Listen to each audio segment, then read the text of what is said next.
आज अब जो इलेक्शन होने जा रहा है 10 साल के बाद, ये एक तारीखी इलेक्शन होगा, क्योंकि झूठ बोलने वाला आज छुपा नहीं रहेगा। उसको वार्ड 1 के लास्ट सकने कोने से भी अपने वोटर पूछेंगे, सर हमारा क्या किया, आपने ये बोला था। इसलिए मेरा ये मानना है कि ये इलेक्शन जो होगा ये साफ और शफाफ इलेक्शन होगा। अस्सलाम वालेकुम नाजरीन, साल 2024 किस तरीके से लोगों के बीच अच्छा रहा।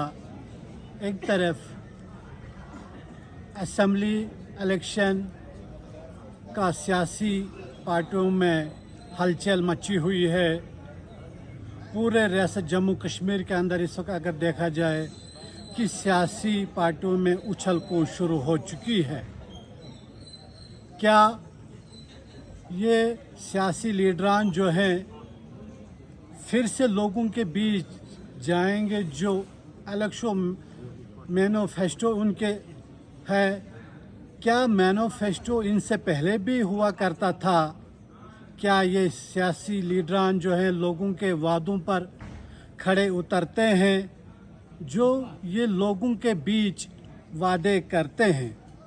ज़िला किश्तवाड़ की अगर हम बात करें, ज़िला किश्तवाड़ एक पहाड़ी ज़िला है जिसकी एक सरहद वार्ड 1 के सकने इलाके और दूसरी सरहद जो हमें बोंजवा के कित्थर इलाके और पाडर के सुमचाम मचेल की अगर हम बात करें, वही और हमारे सामने यहाँ पे मोहम्मद असलम देव हैं। इनसे भी सियासी गुफ्तगू करेंगे कि इन्होंने भी जब सियासत में कदम रखा, कब रखा और क्या सियासी दाव पेच आज इनको नज़र आ रहे हैं, और इन्हीं से जानने की हम भरपूर कोशिश करें। असलम साहब, आप ये बताएं कि किस तरीके से आप सियासी जो बहरान शुरू हो चुका है फिर से, पहले पार्लियामेंट इलेक्शन हुए, उसके साथ साथ हमें अब इलेक्शन असेंबली 10 साल के बाद वो भी है, वो भी लोगों के सामने अब सामने आ गए, क्योंकि अब भूल चुके थे लोग कि असेंबली इलेक्शन कभी होंगे या नहीं। लेकिन इलेक्शन कमिश्नर ऑफ इंडिया ने जिस तरीके से तारीखों का ऐलान किया और कम समय में अब पहले ही मरहले में हमें इलेक्शन होंगे, किश्तवाड़ भी सबसे प्रायोरिटी रहेगी। आप इसको कैसे देख रहे हैं? शुक्रिया राठौर साहब। मैंने पहले भी कई बार जिक्र किया है कि ये जो अकार्ड वाली पार्टियां हैं, ये बैसाखी के सहारे चलने वाले लोग हैं, और बैसाखी के सहारे ये इनका सियासी जो है वो कैरियर, जिसकी जुर्रत होती है वो अकार्ड शकार्ड को नहीं मानता है ना जानता है। जिसकी सियासी शख्सियत बेबाक हो, जिसने डेवलपमेंट की हो, वो मैदान जंग में अकेले ही लड़ता है। जिस तरह हमारे आज सुरुडी साहब का फैसला होगा कि, लेकिन एक चीज़ गारंटी है कि अकार्ड हमारी पार्टी किसी से ना करेगी, ना पहले किया है। ये तो कमज़ोर लोग हैं जो 10-10 पार्टियों के साथ अकार्ड करके एक कैंडिडेट को खड़ा करते हैं। लेकिन हमने जो अपना रवैया है हमारा, हम आज फैसला लेंगे कि हमने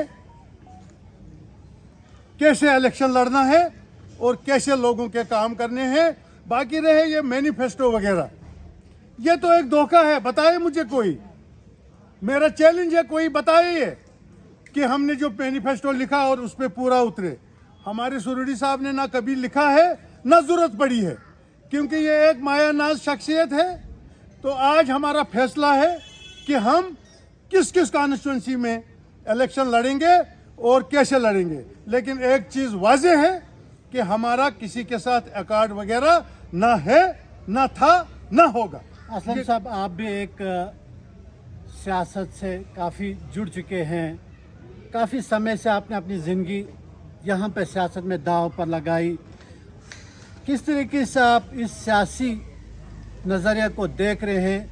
आज से पहले भी इलेक्शन हुआ करते थे, पिछले इलेक्शन और आज के इलेक्शन में क्या फ़र्क रहेगा? देखिए आज का इलेक्शन जो है ये अलहदा किस्म का इलेक्शन है। जो इलेक्शन हमने पहले देखे हैं पैदल ज़माने में 1974, 1977, 83, 87, 96 उनमें और इनमें मुख्तलिफ चीज़ें हैं।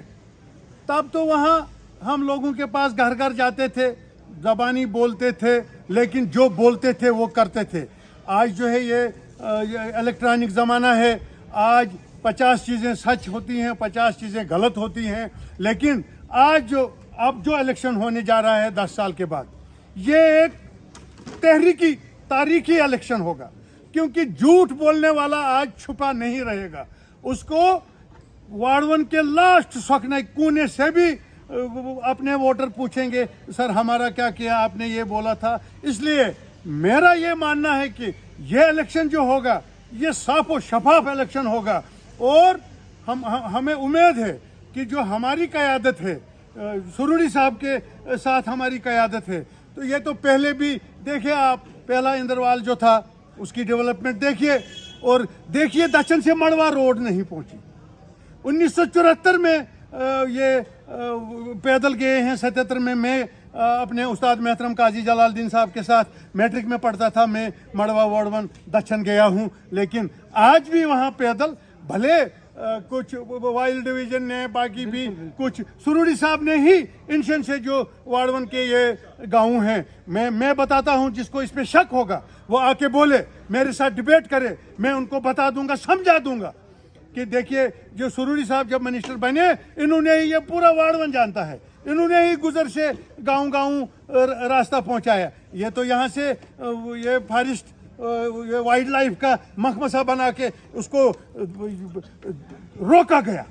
मैं दावे से कहता हूं कि दक्षिण में उस सड़क को रोका गया, क्योंकि ये जो नेशनल कॉन्फ्रेंस थी, इनको ये वहम था कि देखो जी ये सीधे साधे इलाके हैं, लोग हैं, वहाँ सारे लोग पहुँच जाएंगे, हमारा झूठ जो है ये नहीं चलेगा। क्योंकि गाड़ी आज भी नहीं, ऐसे दौर में आप देखिए मड़वा में बिजली नहीं, क्या मैनिफेस्टो लेके ये नेशनल कॉन्फ्रेंस वाले वहाँ जाएंगे। आज वार्ड 1 में बिजली नहीं, आज पार्डर के कुछ इलाके जहाँ बिजली, ऐसे दौर में जब आप यहाँ बात करते हो तो सऊदी अरब बात हो जाती है। आज हमारा ये बेचारे ये मड़वा वार्ड 1 के लोग आज भी टावर नहीं उनके पास।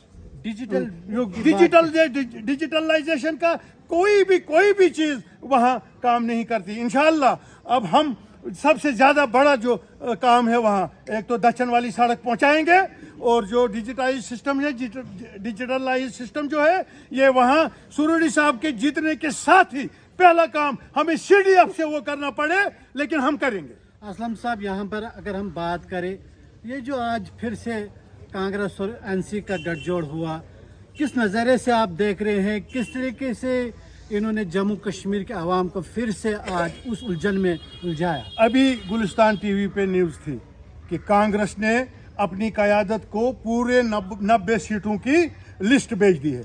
जिसको यकीन नहीं है, अभी स्क्रिप्ट चल रही है गुलिस्तान टीवी के नीचे, जाके देखें। उन्होंने बोला ये अकार्ड जो है ये टूट जाएगा। और ये कितना लोगों को बेवकूफ़ समझते हैं कि जहां हमारा अकार्ड नहीं होगा वहां कांग्रेस और नेशनल कॉन्फ्रेंस फ्रेंडली लड़ेंगे। ये फ्रेंडली, मैं 74 से इस फील्ड में हूं, ये फ्रेंडली सिस्टम मेरे समझ से बाहर है। वहां एक दूसरे के खिलाफ बोलेंगे फ्रेंडली, उसमें तो वहाँ जहाँ है नेशनल कॉन्फ्रेंस का मैनिफेस्टो, अगर कांग्रेस को कबूल नहीं है तो अकार्ड किस बात का? अगर कांग्रेस का मैनिफेस्टो नेशनल कॉन्फ्रेंस को मंजूर नहीं है, अकार्ड किस चीज़ का? ये अपनी सीटें सेव करने के लिए अकार्ड। पब्लिक कहाँ जाएगी? वो मैनिफेस्टो सुने या इस पे अमल करे? ये एक धोखा है। जिस तरीके से आज सुरूरी साहब अपनी रहायशगाह पर मीटिंग बुला रहे हैं, तो क्या देख रहे हैं आप, क्या लोगों का आज आना है? हमने आज अपने मुअज़्ज़िज़ीन, वोटरान, ओहदेदारान को इसलिए बुलाया है कि हमारा क्या लाही अमल रहेगा। एक लीडर लीड करने वाला होता है। लीड वो तब करता है जब उसके पीछे आवाम होगी, वरना लीडर किस बात का। इसलिए हमने अपने लोगों को आज बुलाया, जो ये कहेंगे, ये अगर आज मैं कहता हूं, अगर ये आज कहेंगे कि सुरूरी साहब आप इलेक्शन नहीं लड़ो, हम 5 मिनट के अंदर अंदर बगैर सोचे समझे विड्रा हो जाएंगे। ये आज हमें बोलेंगे आज़ाद लड़ना है तो हम आज़ाद लड़ेंगे, जो इनकी मर्जी है। दो ही चीजें यानी कि हैं अवाम या इनके साथ हाँ, खड़ा है। हमने आज इसीलिए कोई रैली, हमारी स्ट्रेटजी रहेगी, हमने कोई रैली नहीं करनी है, लेकिन हम जीरो हैं तब तक, लीडर जीरो होता है तब तक जब तक उसके पीछे अवाम ना हो। लीडर वो तब कहलाया जाता है जब उसके पीछे लोग हों, तो वो लीड करता है, उसको लीडर कहते हैं। लेकिन हमारी अब जो हमारे अवाम कहे, इसीलिए ये नहीं, हमारे अदना सा अदना वोटर जो है वो लीडर से ऊपर है। देखिए, तंजीमों में पहला मकाम जो होता है वो वोटर का होता है, उसके बाद जो होता है वो सपोर्टर का होता है, लास्ट में लीडर होता है। जब वोटर है, सपोर्टर है, ओहदेदार है, फिर लीडर है। ये एक सियासी लाहेअमल का एक हिस्सा है। आज जिस तरीके से हर कोई पार्टी जो है, कोई बॉर्डर से लड़ रहा है, कोई किश्तवाड़ कॉन्स्टिट्यूंसी से लड़ रहा है, कोई इंदरवाल से लड़, कोई इंडिपेंडेंट लड़ रहा है, तो क्या आज का आप नौजवानों में देख रहे हैं कि किस तरीके से पीडीपी भी मैदान में अब उतर चुकी है, भारतीय जनता पार्टी भी अब मैदान में उतार रही है अपने कैंडिडेट को, तो क्या देख रहे हैं आप? देखिए, मैंने पहले भी, आज से पहले 2-3 दिन एक बाइट दी थी। मैं अपने यूथ से, जो मुझे जानने वाले हैं, मानने वाले हैं या ना भी हैं, बात नहीं है। डेवलपमेंटल तौर क्या क्या हुआ मुझे बताइए आप। 74 से 2008 तक हमारे कैंडिडेट रहे, क्या हुआ मुझे बताइए, मुझे बताइए ना, कम्युनिटी का क्या हुआ। उसके बाद ये हमारी दूसरी कम्युनिटी के लोग, क्या हुआ? कुछ नहीं हुआ। कोई 50 लोग यहाँ से उधर नहीं गए, कोई 50 लोग उधर से इधर नहीं गए। इस चीज़ को मैं कहता हूँ कि ये अहमकाना हरकत होगी। जो इस चीज़ को देखकर वोट देगा, जो लीडर इसको बोलेगा, वो बेवकूफ़ों का सरदार होगा। हमारी तो बात ही नहीं, हम कभी इस चीज़ पे ना गए हैं ना जाएंगे, क्योंकि हमने यहाँ रहना है, इकट्ठे रहना है। ये तो हमारे पास तो अच्छे ये इमाम होने चाहिए, हमारे पास अच्छे मुफ्ती होने चाहिए, हमारे पास अच्छे कारी होने चाहिए, जो हमें मजहबी सबक देंगे। इंशाअल्लाह पहले मजहब फिर सियासत, लेकिन सियासत में मजहब को लाना जो है ये एक अहमकाना रोल होगा। जिस तरीके से सियासत में रह चुके हैं मोहम्मद असलम देव, जिन्होंने सियासत के ऊपर बातचीत की, साल 2024 का असेंबली इलेक्शन होने जा रहा है, और किस तरीके से उन्होंने भी कहा कि वोट जो होगा तामीर व तरक्की पर होगा। लोगों को चाहे कि वो ज़्यादा डेवलपमेंट पर फोकस करें, डेवलपमेंट पर वोट अदा करें। अब ये देखना है कि 18 तारीख जो आने वाले सितंबर है, लोग किस तरीके से बढ़ चढ़ कर इस असेंबली इंतखाबात में हिस्सा लेंगे।